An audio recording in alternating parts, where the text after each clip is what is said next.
But as it turned out, the plane had actually passed within 20 kilometers of the crew. Over the next few days, the stormy weather returned once again, and spirits were at an all-time low. The crew were desperate, so they created a large pile of debris that could be set on fire to catch the attention of any nearby plane. Robbins also found some yellow paint and left a note on the wing for their rescuers to see. The crew were running out of time, but their luck was about to change. On the morning of day 13, the good weather finally returned, and the crew were having breakfast, which at this point was just a few slices of apricots. All of a sudden, a low rumble started shaking the ground, getting stronger and stronger until the Pine Island crew had finally found their lost crewmates. The survivors ran out, waving their arms in the air. Their suffering seemed to be finally over. But without landing gear or a safe place to touch down, there was no way for the plane to rescue them. They dropped a note down to the crew that said, "If you can walk to the lake 10 miles north, join hands and form a circle. If you cannot, form a straight line."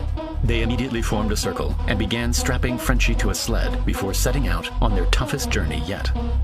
Looking back, their plane was now just a tiny speck on the landscape, and they realized just how lucky they were to have been found at all. The route to the lake was tough. Pulling Frenchie through the chest-high snow took them almost 12 hours. The rescue plane followed them most of the way, dropping occasional supplies to mark the route and snapping this picture along the way. The plane went on to make a perfect landing on the lake, and 2 men went out to look for the survivors. But suddenly, a thick bank of fog rolled in, leaving both groups completely blind. The survivors knew they were getting closer, as they could hear the distant sound of a plane. But just as they thought they had made it, they came across a 20-meter-high cliff, the final barrier between them and the lake. Amazingly, an almost perfect path just to the left led the way, almost as if it had been placed there to save the crew. After carefully making it down onto the ice shelf, out of the mist came 2 men.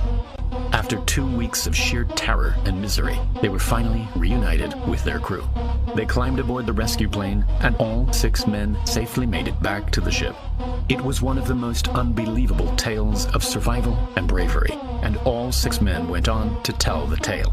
As for the 3 lost men, they remain buried, perfectly preserved, under 80 years' worth of ice and snow, which will now be over 100 meters deep.